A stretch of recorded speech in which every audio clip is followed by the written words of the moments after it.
held February 10th, 2026. The members of this committee are myself, Kevin O'Toole, Len Auger, Mike O'Connor, and Jackie Clayton. And looking for someone to adopt the agenda. I will do so.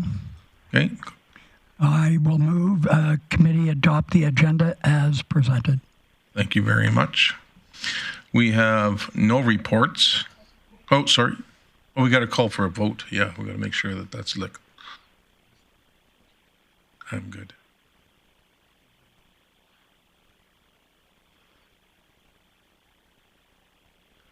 Right, and that carries. We have reports, item 4.1, the service area update, and I see we have a replacement for Arlen Miller. Good morning. Thank you, Chair O'Toole. From Enforcement Services, a recent traffic stop for a vehicle noise violation led to the identification of an individual providing false information, resulting in multiple charges and the execution of outstanding warrants. In response to warm February conditions, officers have increased traffic safety enforcement with a focus on distracted driving, seatbelt use, extensive loud and modified vehicles. For mobile outreach services, in January, they responded to 401 community calls for service and 372 client-generated requests for support. They made 34 new referrals by the end of the month. RCMP update. City police responded to a break-and-entry in progress at a cellular tower near Legion Field. Video evidence confirmed a suspect cut the fence and stole an electric power meter. Tracking technology led officers to a location within the city where multiple stolen meters were recovered. The investigation identified a broader pattern of power meter theft in recent months. A search warrant was executed and the suspects were located and arrested. Under recreation, events, and programming, live entertainment, Bonnet's Energy Center successfully hosted a sold-out Live Nations concert on January 28th, demonstrating the city's ability to attract and deliver nationally touring acts despite being a smaller market. Recreation facility safety following an increase in theft incidents from lockers at Eastlink Center, the city worked with police to identify and charge a suspect to reinforce public safety and protect the integrity of recreation facilities. A guest-focused theft prevention program is being implemented, including updating signage, public education, and clear reporting guidance. On another note, for the public, the Lazy River is now operational and all programming details are available on the city website. Under housing and community development, just an update on the Margaret Edgson Manor, the Grande Prairie Residential Society. The new roof is completed and they are moving on now to the design stage. For more details and to keep up to date on the Grande Prairie Residential Society building, all of their information are updated on gpresidentialsociety.com, and any milestones will be available there. The Youth Career Discovery Expo, the 2026 Youth Career Discovery Expo is taking place on Thursday, March 7th at the Bonnet Energy Center. Businesses and organizations interested in participating can find an updated exhibitor package and application form on the city's website. And that completes my update. Thank you. Thank you very much, Mr. Wenzel. I just got two comments. The Rotary campsite also had their meter stolen. And I did notice on Facebook and TikTok that the city was advertising on there to open up the Lazy River. So kudos to those people that got to put that in there for us. Is there any questions regarding Mayor Clayton? Go ahead, please. Thanks, Chair O'Toole. Ms. Wenzel, I wondered if I could get a little bit more information on the Youth Career Expo.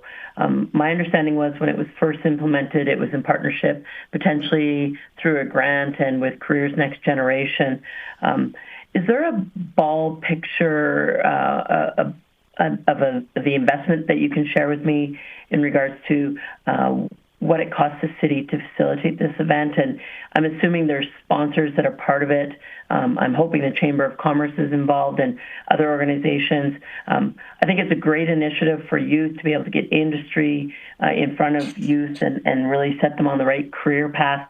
But if it's solely on our own, that was news to me, and I'm just wondering if you could give me a background on it. Ms. Wenzel?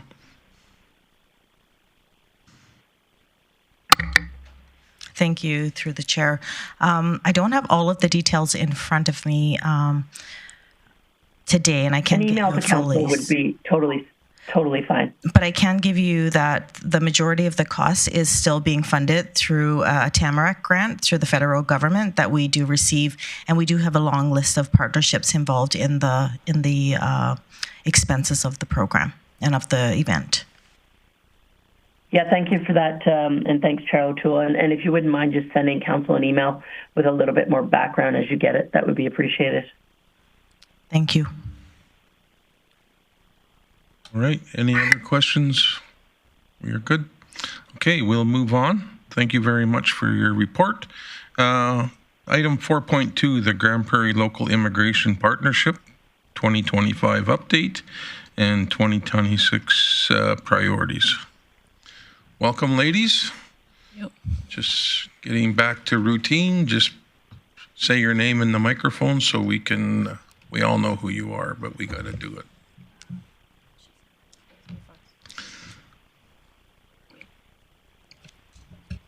Ms. Wenzel, you're going to introduce us?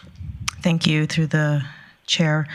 Today we have with us Sylvie Decant. She is our Grande Prairie Local Immigration Partnership Coordinator, and she will be presenting on the update of the 2025 of what was accomplished and the goals for 2026.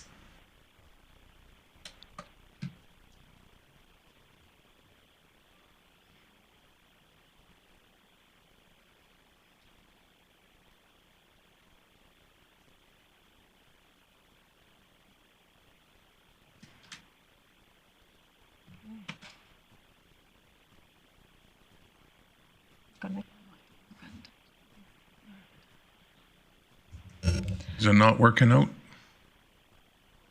We've got people here that'll help you out.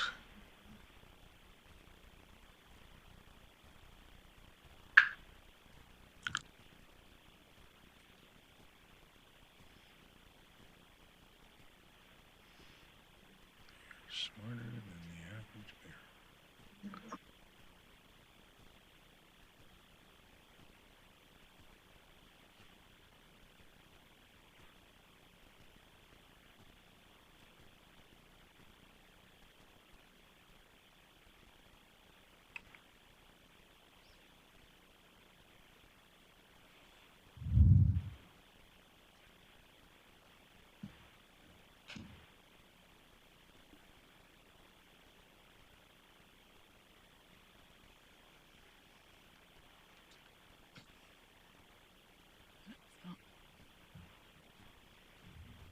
Maybe just the screen.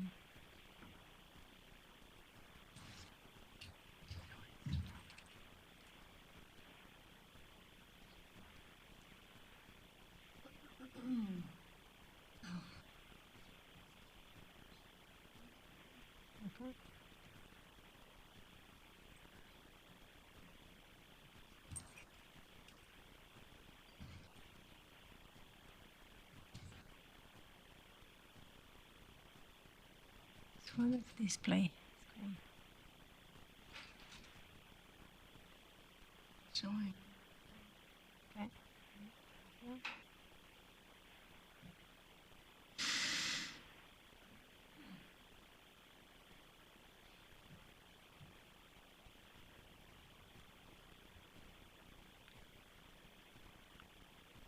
Those online, we're just having some technical difficulties getting the computers to talk to each other.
You,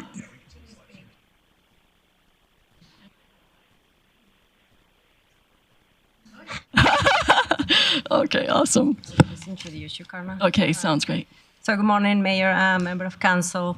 The last time Grand Prairie Local Immigration Partnership, GPLIP, presented in Council was in June 2024, when we shared the Building Belonging report and the results of the 2023 Immigrant Survey. Since that time, GPLIP has focused on advancing the next step identified through that work, moving from planning to implementation. The presentation today will briefly explain how GPLIP works, outline key milestones achieved in 2025, and highlight the priorities areas that will guide our work in 2026. The focus is in coordinated, partner-led efforts that support newcomer settlement, integration, and belonging. And they all align with Council strategic priorities. I will now turn the presentation over to Karna Gurmshade. Karna is the current chair of the GPLIP and has volunteered in this role for the past 3 years. Her background in not-for-profit sector, including her work with Sport Connections and now with Kids Sports, has brought a strong perspective on inclusion and integration through recreation, an important element of newcomers belonging to our community. As Karna completes her term as chair this coming April, I would like to take a moment to thank her for her dedication, leadership, and commitment. Her time and thoughtful guidance have helped move this work forward in meaningful ways. Karna will now walk Council through our PowerPoint virtual. Awesome. Thank you so much, Sylvie. That was really sweet of you. Good morning. I'm thrilled to be here as the chair, almost past chair of the Grande Prairie Local Immigration Partnership. Very quickly, we're going to go through our update for 2025, and as Sylvie mentioned, what's going to happen in 2026. So for those of you that are not familiar with the Grande Prairie Local Immigration Partnership, it is a federal initiative funded through IRCC, which is the Immigration, Refugee, Citizenship Canada.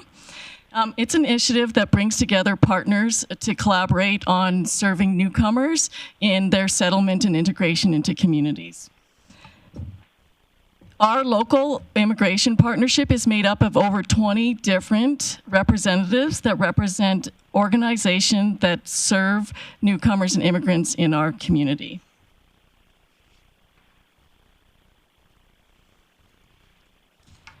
The Immigrant Advisory Table is another table that is made up of newcomers that have lived experience in the Grande Prairie region.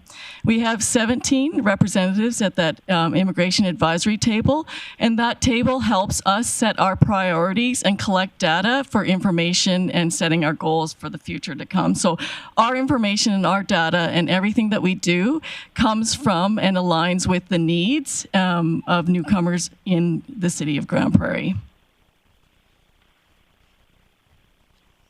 Why does GPLIP matter? Well, it matters because it's closely tied to workplace needs, community inclusion, and community well-being. It also aligns directly with the Council's priorities.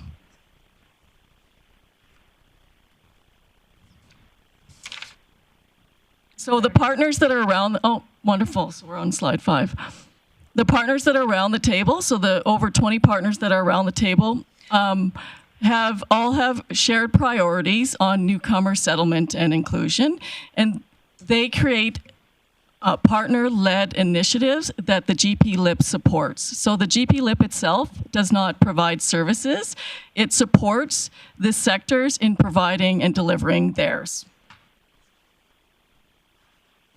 The intention is to reduce duplication, support alignment across the sectors and the partners.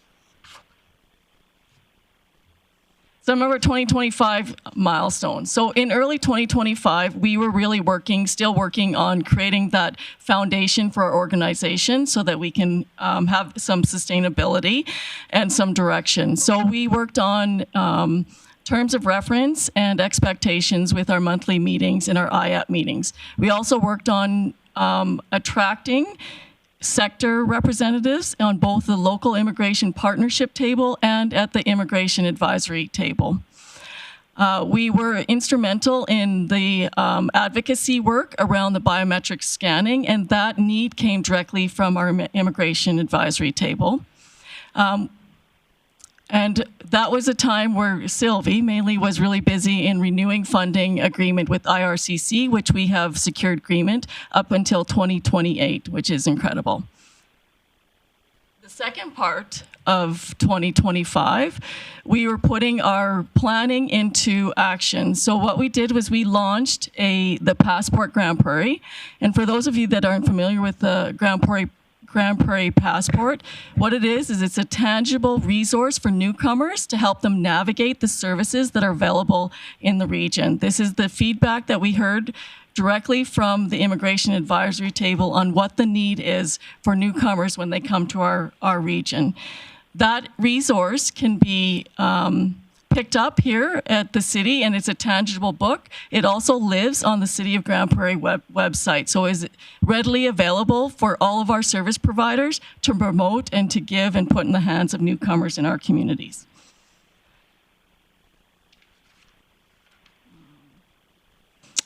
After that, what we did was we started on our action plan. So we had a previous action plan, and moving forward for 2026 to 2028, we created our new action plan with our new priorities moving forward.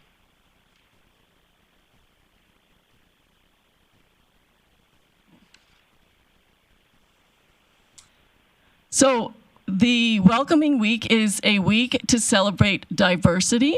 So it is a service provider-led or a partner-led example of engagement in practice. And what it is it's creating safe spaces for people and residents of Grande Prairie to meet newcomers of Grande Prairie. Historically, we've been celebrating it for about 5 years. It just keeps getting better and better thanks to the partnerships around it. Our 2026 priority areas were guided by local data and engagement. Again, we have collected data through not only surveys, but our immigration advisory table to create these 5 priorities that help us create our initiatives moving ahead.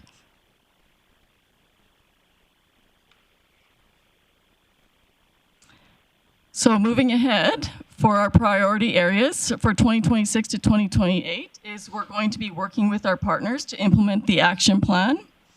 The partners, depending on their expertise, will decide themselves on how much engagement and for each piece of that priority, what their role is. And we have identified that in a matrix, and all of our partners have come forward with specific initiatives helping move whatever their subject matter expert is moving forward in our region. We're going to also continue to attract newcomers and collect data so that our information and all of our action items moving forward are data-based. And reflecting on the actual needs of the newcomers in the City of Grande Prairie. So how to get involved? So we are always open for new partners for the Grande Prairie Local Immigration Partnership as well as the Immigration Advisory Table. If anyone in the community would like more information or would like to be involved directly, they can reach out to Sylvie, and her address is up on the screen, in the next screen here. Obviously, you have direct contact with her since she is representing the City of Grande Prairie. Do we have any questions? I have one, Mr. Mike O'Connor. Councillor Mike. Thank you very much, ladies, for this presentation. It's always great to have our immigrants, but I don't see it here as the overall report from 24-25 that shows the number of people that don't have or can't speak English, and that is causing them problems in getting jobs. And I'm just wondering, where does that fit in your priorities to make sure that people can communicate in English and read? So do you have a plan to coordinate that with this based on the numbers that I saw in the other report? Definitely around the table. We have the lifelong learning, and we have the Grande Prairie Newcomers Center for Newcomers. So they do offer, also the library, they all offer English as a second language programming. However, we understand and we know specifically from the data in the community that this is a challenge. So there are waiting lists for it. There are initiatives that we're supporting, but the Grande Prairie Local Immigration Partnership, we don't do the services directly. We support it through supporting the Lions Learning Center, the Grande Prairie Center for Newcomers, as well as the library and the initiatives that they're setting out. We do know that they have been actively applying for grants to create more robust opportunities in programming, but they aren't at this time able to meet the need, like you say, Councillor O'Connor, sorry. Thank you very much for that. I can add to that one as well. So the Grande Prairie Lifelong Learning is a federal funded organization who focus on English classes for anyone, but the majority of the clients are newcomers. They have the funding and they have the resources to teach English. Now, the capacity, they're maxed out, but just to give you a perspective, the waiting list of funded federal organizations to help with the teaching of English for those who are newcomer around Calgary, Edmonton is 5,000 people ahead in a waiting list. Grande Prairie have, in the summer, last year was 0, and now it's about 400 people. But they are looking at getting more possible funding for it, but they have like 27 different classes for different levels. So we have a good service for it. We're not putting it on top priorities because they are focusing on that area. Hope that helps. Thank you very much. Mr. Lanoje, you've got your microphone on. You're all primed. Yeah, thank you. And thanks for being here in the great report. Just to build on Mike's question, of all of our immigrant people that do come to Grande Prairie, what would the percentage be about how many cannot speak English in general? Through the chair to Ms. Councillor Auger, I don't have the specific number. I can definitely get that for you. That will be allocated mainly to the refugee portion of. Historically, Grande Prairie, the majority of immigrant newcomers are economic immigrants, which means they come with high level of English and highly educated. That's the majority of them. In the last 4 years, we have been, Grande Prairie Center for Newcomers have been awarded what is the RAP program for the federal government, which is allow refugees to come to our community. And that percent of how many they are receiving, I don't have that specific number, but I can definitely get that for you. And those are the ones that are mainly directed to Grande Prairie Lifelong Learning to do the training on English. The other majority of the public come with high level of education. Even the ones that are coming as international students at Northwest Polytechnic, they already come with a big background of the language. Okay, thank you. I just got one question. I should know the answer, but how many representatives of agencies do we have on our committee? Currently, we have 27, and there is about 4 more French-funded organizations who are new to our community that are willing to come on board as well. Okay. I know I've attended a couple entry meetings, and it's like a little United Nations in there, and everybody seems to understand each other. So I don't see a problem with the English being a problem right now. And but anyhow, there is a need for sure, and I'll support it whenever there's a time to support the going forward with that. If I could add to that, Councillor O'Toole, the representatives around the GP Lip table represent different sectors So each one of them. So we actually have not only the 27 around the table, but we have knowledge partners, which are part of our organization. They're just non-voting members that also are subject matter experts, because it's really important that we're able to reach every sector. And of course, some of the sectors, for example, education will have multiple representatives that could be at the table, like all 4 of the divisions, the school divisions, for example. Of course, that would be too unruly to have an organization that big, but we try to engage with as much throughout all the sectors that are relevant and the experts to bring them to the same table when we're creating new initiatives for our newcomers. Excellent. Thank you for that follow-up. Is there any other questions at this time? All right. Thank you very much for being here today. And thank you for being the leader for the last year. Thank you. You've done a great job. I've known you for a while, and I know you do everything first class. So thank you very much. Thank you. Thank you. Thank you for the opportunity. Yeah. Oh, man, I need someone to make a motion to adopt their report. Go ahead, Ben.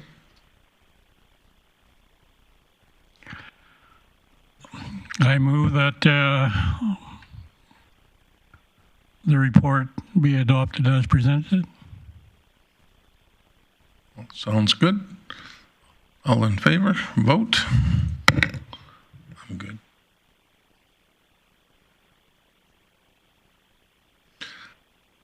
So committee recommend council receive this report for information is what you wanted to say?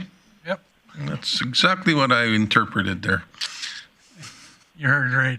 There you go. And that carries unanimously. There is no correspondence. There is no other business, no bylaw council policy review, but we do have an outstanding items list. And did you want to read that? Thank you, Chair O'Toole.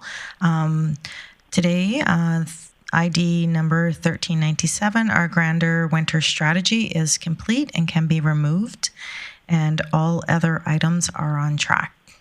Thank you. Excellent. Thank you very much. Looking for a motion to adopt the outstanding items list. Councillor O'Connor. Yes, thank you very much. I'd like to move committee receive the February 10th outstanding items list as amended for information. Thank you. Call for the vote.